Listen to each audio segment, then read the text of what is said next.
भूर्भुवः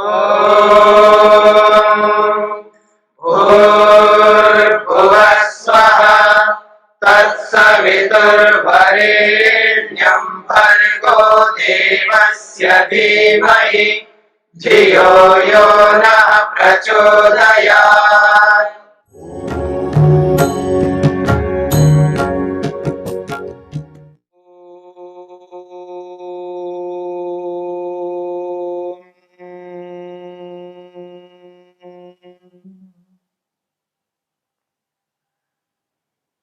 शुद्धि को लेकर के हम विचार कर रहे हैं। शुद्धि दो प्रकार की है, बाह्य शुद्धि और आंतरिक शुद्धि। इन दोनों शुद्धियों में हमने बाह्य शुद्धि को लेकर के विचार किया और बाह्य शुद्धि में भी नाना प्रकार के पदार्थों की शुद्धि है और उन समस्त पदार्थों में जो अर्थ है, धन है, उसकी शुद्धि सर्वोत्कृष्ट माना है।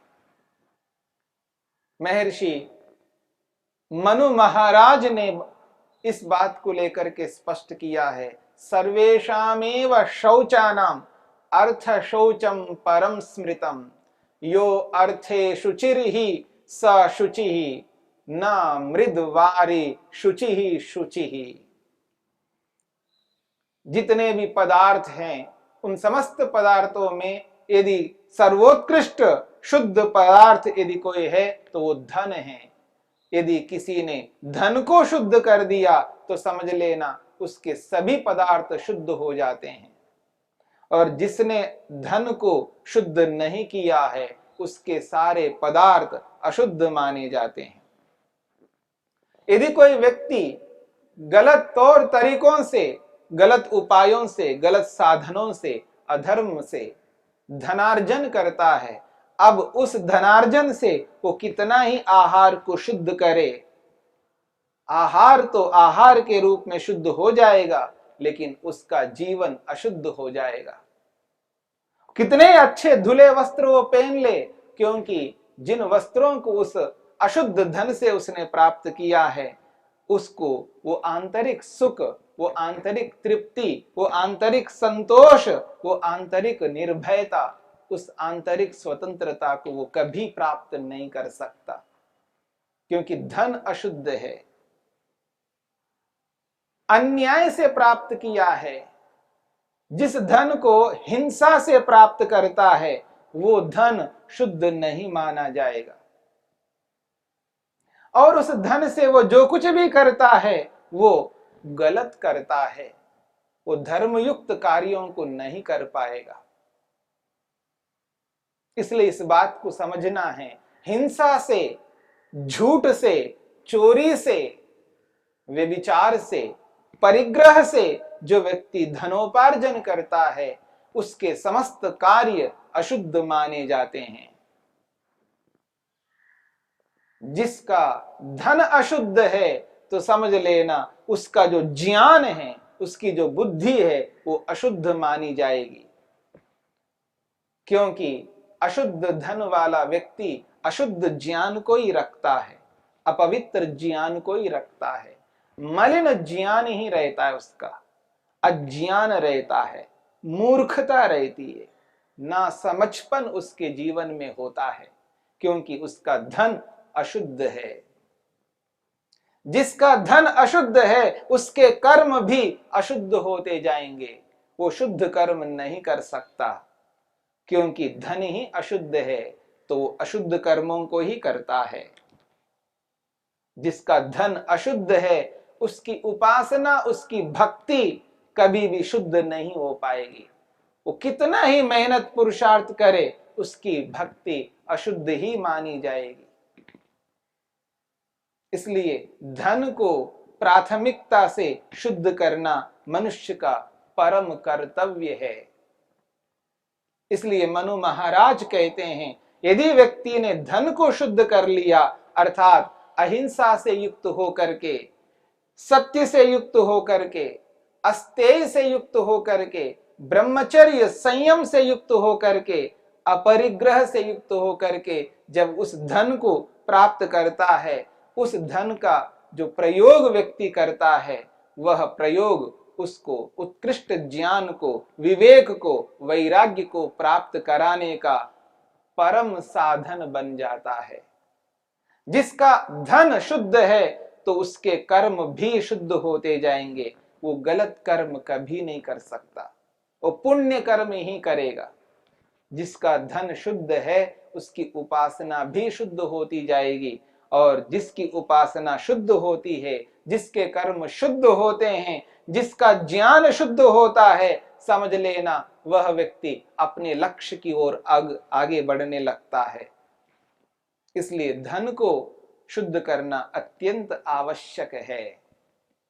जिसका धन ही अशुद्ध है तो समझ लेना वह व्यक्ति अपने वैयक्तिक जीवन के लिए समय नहीं लगा सकता, वो व्यायाम नहीं कर सकता, क्योंकि अशुद्ध धन को प्राप्त करने की उसके अंदर जो चेष्टा होती है, जो लोभ होता है, जो मोह होता है, उस मोह से, उस लोभ से व्यक्ति उस प्रयत्न से इतना मजबूर हो जाता है कि वो अपने जीवन के लिए, व्यायाम के लिए भी समय नहीं निकाल पाता है, अपने शरीर को स्वस्थ नहीं रख पाएगा।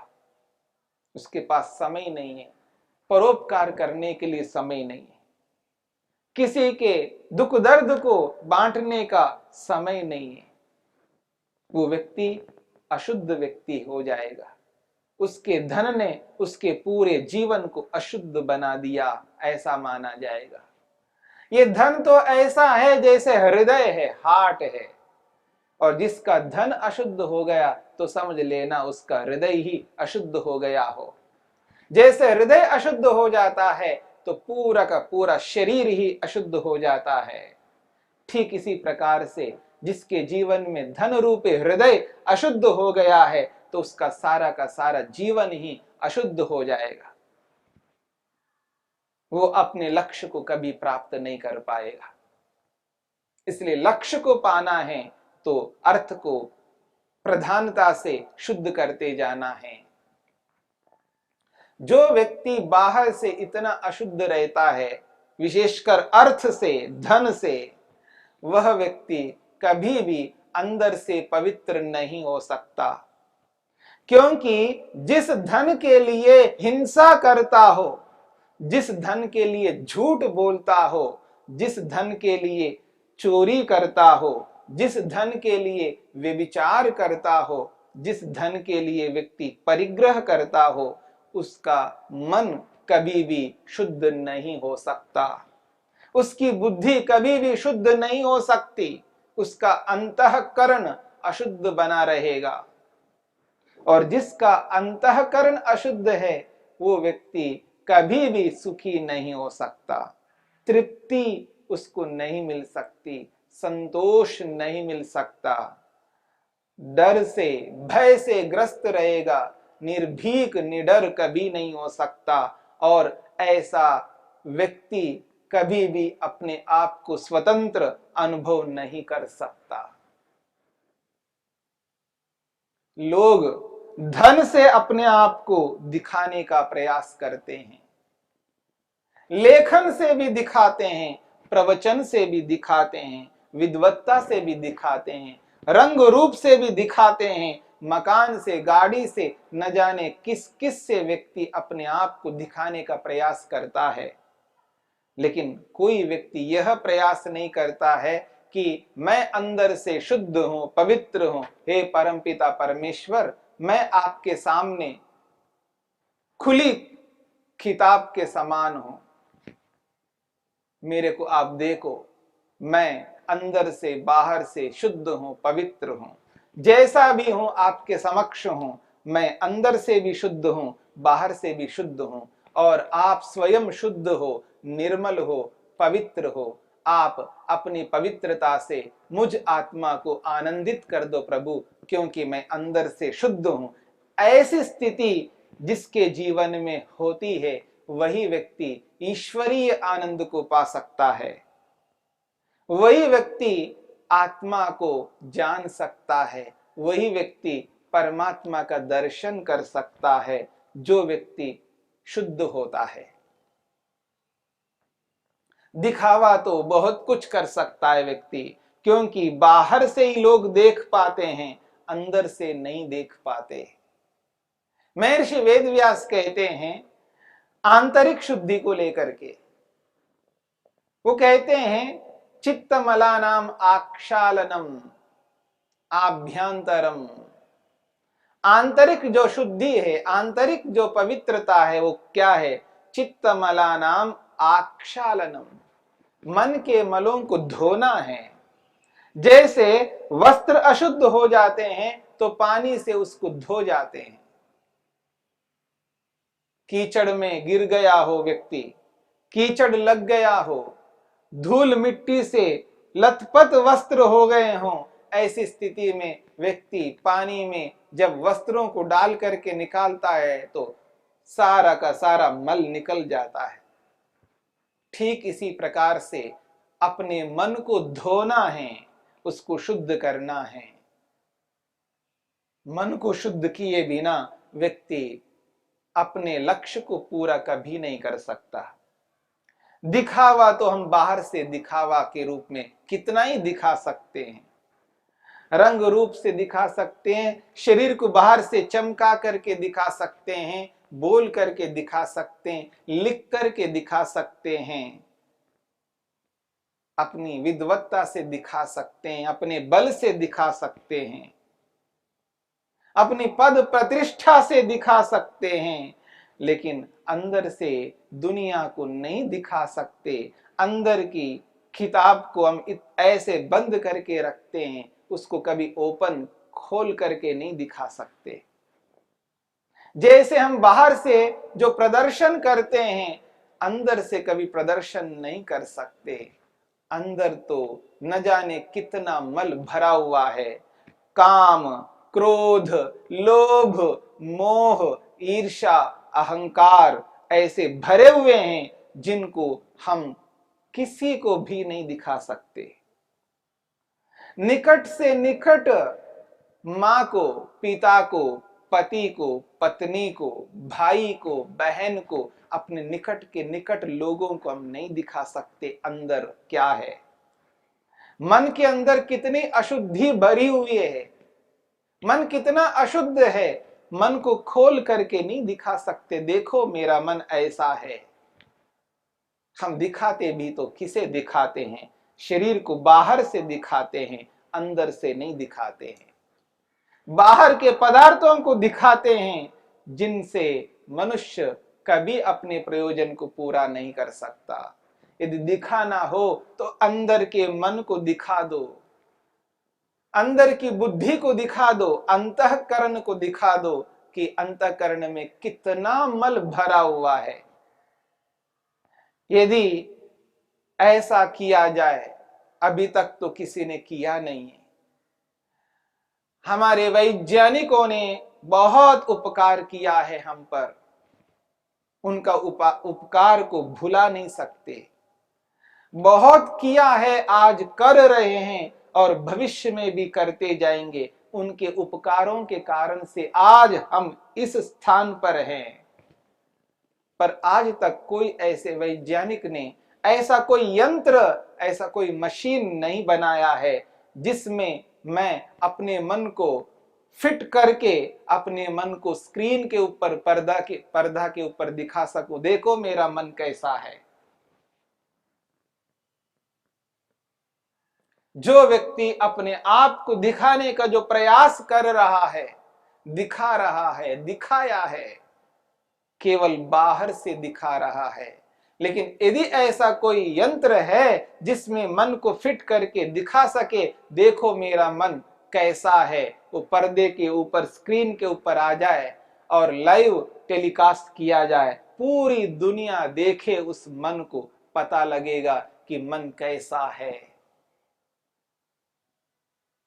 आदमी अपने आप को पता नहीं कितना बड़ा ऊंचा समझता है। व्यक्ति अपने आप को किस रूप में प्रस्तुत करता है, लेकिन वही व्यक्ति जानता है, भगवान जानता है, ईश्वर जानता है उसका मन कैसा है। बाकी दुनिया नहीं जान सकती है। अंदर से व्यक्ति कितना क्रूर होता है, कितना हिंसक होता है, कितना व्यक्ति घिनौना होता है, ये आंकलन नहीं कर सकता व्यक्ति। फिर भी वो ऊपर से महान देवता बनकर के रहता है कि उससे बढ़कर दुनिया में और कोई उत्तम व्यक्ति नहीं है, ऐसा अपने आप को कोई दिखाता है। उस दिखावे में उसको क्या ऐसा मिल पाता है? बाहर का सुख सारे मनुष्यों के सुख को मिला करके देखा जाए तो एक बूंद के बराबर नहीं है। ईश्वरीय जो सुख है, ईश्वरीय जो आनंद है, वो समुद्र के समान है।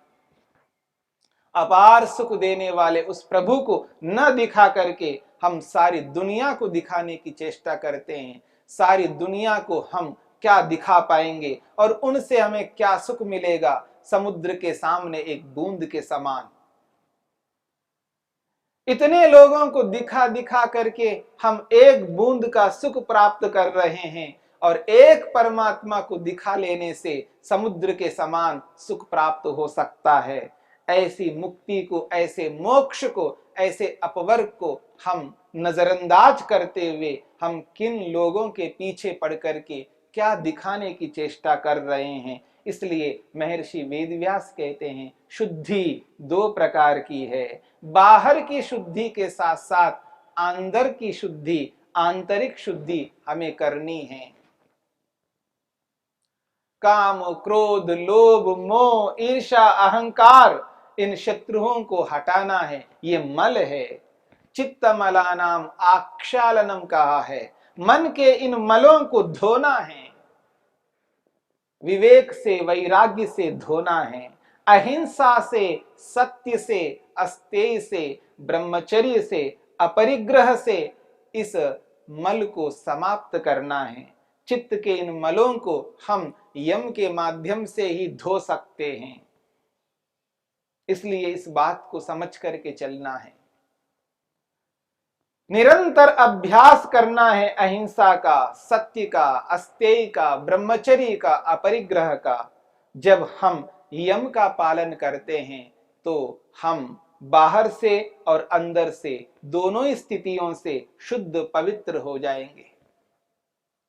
और जब यम का पालन होगा तो हमारा जो अर्थ है, धन है, वो भी शुद्ध हो जाएगा। और जिसका अर्थ शुद्ध हो गया हो उसका जो ज्ञान है वो शुद्ध माना जाएगा। जिसका अर्थ शुद्ध है, धन शुद्ध है, उसके कर्म भी शुद्ध होंगे।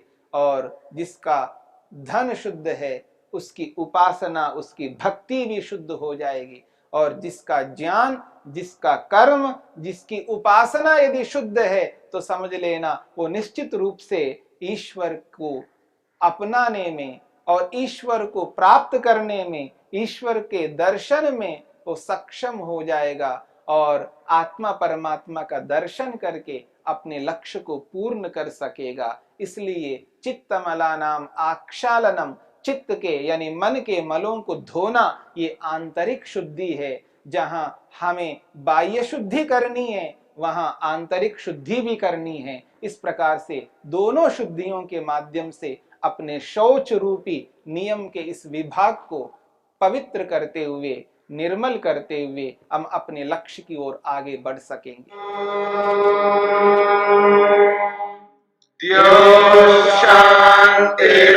शांतिरंतरिक्षं शांति पृथिवी शांतिरापः शांतिरोषधयः शांतिः वनस्पतयः शांतिर्विश्वे देवाः शांतिर्ब्रह्म शांति सर्वं शांति शांतिरेव शांति शामा शांतिरेधि।